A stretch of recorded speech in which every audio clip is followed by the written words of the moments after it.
നിങ്ങളുടെ ഫേവറേറ്റ് സീരിയലുകൾ ടിവിയിൽ വരുന്നതിന് മുൻപേ സൺ നെക്സ്റ്റ് ആപ്പിൽ കാണാം. ഇനി എല്ലാവർക്കും മുൻപേ കാണൂ. ഇപ്പോൾ തന്നെ സൺ നെക്സ്റ്റ് ആപ്പ് ഡൗൺലോഡ് ചെയ്ത് സബ്സ്ക്രൈബ് ചെയ്യൂ. എന്റെ അമ്മയുടെ ജീവൻ എടുക്കുന്നു പറഞ്ഞ അവളെ ഇനി ഈ വീട്ടിൽ വെച്ച് പൊറിപ്പിക്കുന്ന പ്രശ്നമില്ല. ഗൗതം, എങ്ങോട്ടായി പോകുന്നേ? ഇനിയിപ്പോ ഇവിടെ എന്ത് ഭൂകമ്പം ഉണ്ടായാലും ശരി, ഈ രാത്രി തന്നെ അവളെ ഞാൻ ഇവിടെ ഇറക്കി വിട്ടിരിക്കും. ഒന്ന് സമാധാനപ്പെടു ഗൗതം. എടുത്തു ചാടി വെറുതെ ഓരോ പ്രശ്നങ്ങൾ ഉണ്ടാക്കല്ലേ. എന്ത് പ്രശ്നം? പ്രണവിനും ശിവാനിക്കും എന്നെ എന്ത് വേണമെങ്കിലും ചെയ്യാം, എത്ര വേണമെങ്കിലും ഉപദ്രവിക്കാം. പക്ഷേ എന്റെ അമ്മയെ തൊട്ട് കളിച്ചാൽ അതെനിക്ക് സഹിക്കാൻ പറ്റില്ല. ഗൗതമിന്റെ ഫീലിങ്സ് എനിക്ക് നന്നായിട്ട് അറിയാം. പക്ഷെ സമയവും കാലവും നോക്കി വേണം നമ്മൾ പ്രതികരിക്കാൻ. നീ തന്നെ ഒന്ന് ആലോചിച്ച് നോക്ക്.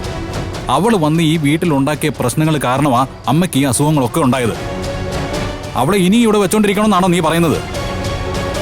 ഇപ്പൊ അവള് മനഃപൂർവ്വം തന്നെ അമ്മയെ ദ്രോഹിക്കുമെന്ന് പറഞ്ഞാ അത് സഹിക്കണോ? സഹിച്ചേ പറ്റൂ. കാരണം നമുക്കിപ്പോ വലുത് അമ്മയുടെ ജീവന്. ഇപ്പൊ ഈ രാത്രിയിൽ ഗൗതം ചെന്ന് പ്രശ്നം ഉണ്ടാക്കിയാൽ അത് അവളുടെ ആഗ്രഹം നമ്മൾ സാധിച്ചു കൊടുക്കുന്നത് പോലെ ആവില്ലേ?